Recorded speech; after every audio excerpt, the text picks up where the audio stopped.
Greetings to all dear fellow believers in the name of the Lord and our Savior Jesus Christ. കർത്താവായ യേശുക്രിസ്തുവിന്റെ ധന്യനാമത്തിൽ എൻ്റെ എല്ലാ സഹോദരി സഹോദരന്മാർക്കും സ്നേഹവന്ദനം അറിയിക്കുന്നു. What joy it is once again for this evening to come and sit in the presence of the Lord and to hear the voice of the Lord. ഒരിക്കൽ കൂടെ ദൈവസന്നിധിയിൽ കടന്നു വന്ന് ദൈവശബ്ദം കേൾക്കുവാൻ കഴിയുന്നത് എത്രയോ സന്തോഷകരമായ ഒരു അനുഭവമാണ്.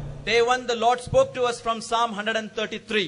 സങ്കീർത്തനം 33-ാം അധ്യായത്തിൽ നിന്ന് 133-ാം സങ്കീർത്തനം നമ്മൾ ചിന്തിക്കുകയുണ്ടായി. We also have heard from Psalm 121.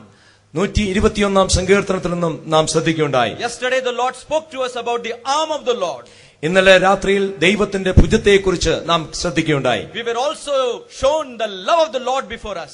ദൈവത്തിന്റെ സ്നേഹം നമ്മുടെ മുമ്പാകെ വെളിപ്പെട്ട് ലഭിക്കുകയുണ്ടായി. And this evening with a prayerful heart as we sit in the presence of the Lord, ഇന്ന് രാത്രി പ്രാർത്ഥനയോടുകൂടെ നാം ദൈവസന്നിധിയിൽ ഇരിക്കുമ്പോൾ we would like to see the touch of the Lord.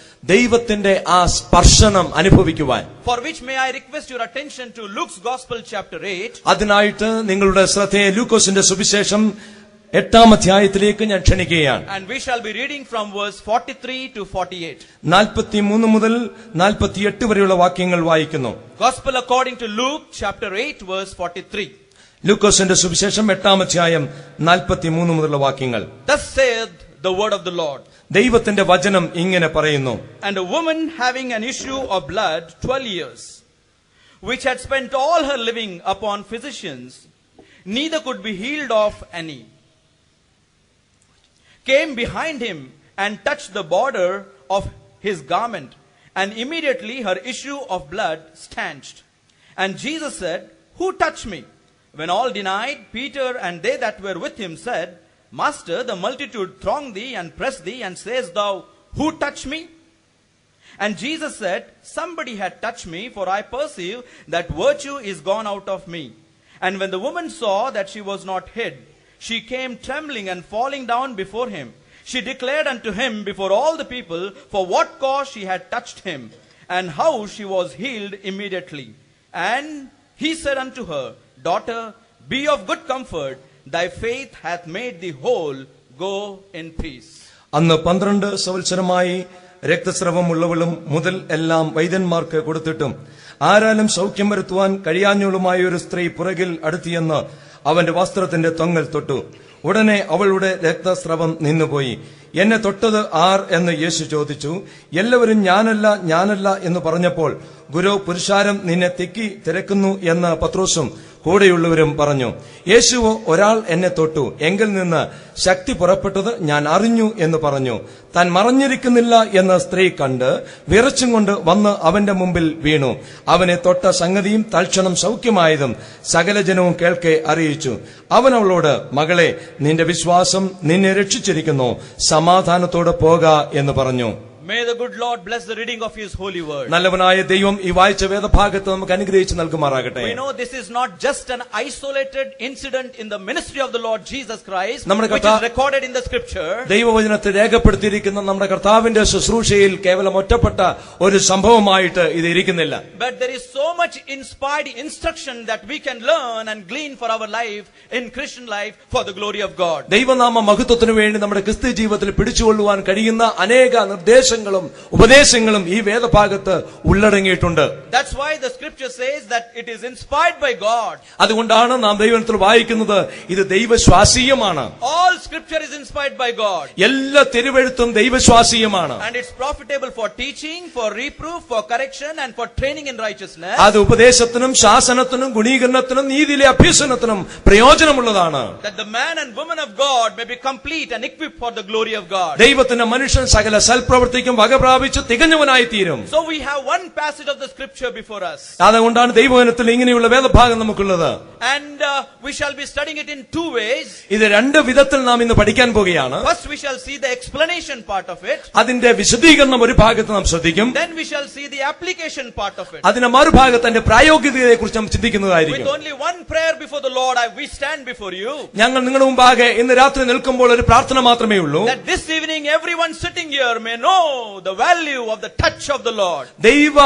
ദൈവത്തിന്റെ സ്പർശനത്തിന്റെ ശക്തി ഇന്ന് രാത്രി നാം അനുഭവിച്ചറിയണം എന്നുള്ളതാണ്. എന്നുള്ളതാണ്. Now there is nothing much in the scripture what is told about this woman other than this. ഈ വേദഭാഗത്തല്ലാതെ വേറെ എവിടെയെങ്കിലും ഈ സ്ത്രീയെ കുറിച്ച് പ്രതിപാദിച്ചിട്ടില്ല. But there are 4 facts mentioned in verse 43. 43-ാം വാക്യത്തിൽ 4 കാര്യങ്ങൾ പ്രത്യേകമായി അവളെ കുറിച്ച് പറയുന്നുണ്ട്. First of all, that this woman had an issue of blood. ഈ സ്ത്രീക്ക് രക്തസ്രവം എന്ന് പറയുന്ന ഒരു അസുഖമുണ്ടായിരുന്നു. Secondly, she had it for 12 years. അത് 12 സംവത്സരമായി എന്ന് കാണുന്നു. Thirdly, for healing of it, she spent all her living. അത് സുഖപ്പെടുത്തുവാനായിട്ട് അവളുടെ സകല മുതലും അവൾ ചെലവാക്കി എന്ന് വായിക്കുന്നു. But fourthly, she was no better in spite of spending all that she had. നാലാമതായിട്ട് അവളെല്ലാം ചെലവഴിച്ചിട്ടും അവൾക്ക് സൗഖ്യം വന്നില്ല എന്നുള്ളത് നാം കാണുന്നു. Reading a passage like this, immediately a thought comes to our mind. ഇങ്ങനെയുള്ള വേദഭാഗം വായിക്കുമ്പോൾ പെട്ടെന്ന് ഒരു ചിന്ത, ഒരു ചോദ്യം നമ്മുടെ മനസ്സിലേക്ക് വരുന്നു. How does it really apply to me? ഇത് എങ്ങനെയാണ് എനിക്ക് പ്രായോഗികമാക്കാൻ കഴിയുന്നത്? Do I have an issue of flesh in my life? എന്റെ ജീവിതത്തിൽ ഇങ്ങനെയുള്ളതായിരിക്കുന്ന ജഡത്തിന്റെ സ്രവമുണ്ടോ? In the Bible, to compare this passage, we have another portion in the Bible. വേദപുസ്തകത്തിൽ ഈ വേദഭാഗത്തെ താരതമ്യം ചെയ്യാൻ കഴിയുന്ന മറ്റൊരു വേദഭാഗമുണ്ട്. We can keep it open to Leviticus chapter 15. നിങ്ങൾക്ക് ലേവ്യ പുസ്തകം 15-ാം അധ്യായം നിങ്ങൾക്ക് തുറന്നു വയ്ക്കാം. And that speaks about the running issues of flesh that men and women have in their life. പുരുഷനും സ്ത്രീയുടെയും ജീവിതത്തിലുള്ള ജഡത്തിന്റെ സ്രവത്തെക്കുറിച്ച് അവിടെ വിശദീകരണം നമ്മൾ കാണുന്നുണ്ട്. And the uncleanness that it produces in their life. അവരുടെ ജീവിതത്തിൽ ഉണ്ടാകുന്ന അശുദ്ധിയെക്കുറിച്ച് അവിടെ പ്രതിപാദിച്ചിരിക്കുന്നു. In other words, beloved, God is God who is concerned about the health and hygiene of his people. നമ്മുടെ ദൈവം നമ്മുടെ ആരോഗ്യത്തെക്കുറിച്ചും ശുചിത്വത്തെക്കുറിച്ചും ശ്രദ്ധയുള്ളവനാണ് എന്ന് നമുക്ക് മനസ്സിലാക്കാൻ കഴിയും. What a scientific accuracy that we see in the Bible. എത്ര ശാസ്ത്രീയമായിരിക്കുന്ന വസ്തുതയാണ് നമുക്ക് കാണുവാൻ സാധിക്കുന്നത്. Much before the medical science could come up with the hygiene and doctrines of various other aspects of man's life.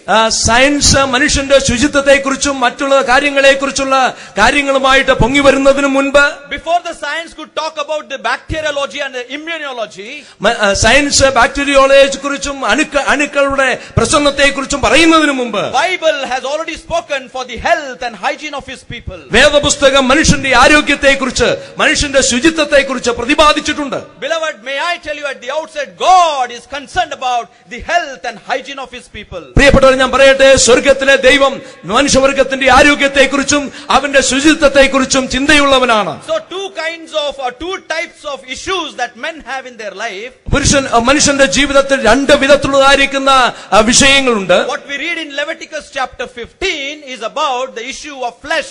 ലേവ്യ പുസ്തകം 15-ാം അധ്യായത്തിൽ അത് ജഡത്തിന്റെ സ്രവത്തെക്കുറിച്ച് കാണുവാൻ കഴിയും. Which speaks about the physical issue that men and women have. പുരുഷനും സ്ത്രീക്കും അവരുടെ ശരീരത്തിലുണ്ടായിരിക്കുന്ന പ്രശ്നങ്ങളെക്കുറിച്ചാണത്. And the uncleanness that it produces in their life. അവരുടെ ജീവിതത്തിൽ ഉണ്ടാകുന്ന അശുദ്ധിയെക്കുറിച്ച് അവിടെ പറയുന്നു. And how he or she should maintain the cleanliness out of it. പുരുഷനും സ്ത്രീയും അവരുടെ ജീവിതത്തിൽ ഉണ്ടായിരിക്കേണ്ട ശുദ്ധീകരണത്തെക്കുറിച്ച് നമുക്ക് അവിടെ കാണുവാൻ കഴിയും. But on the other hand, there is another type of issue. എന്നാൽ മറുഭാഗത്ത് മറ്റൊരു വിധത്തിലുള്ള വിഷയമുണ്ട്.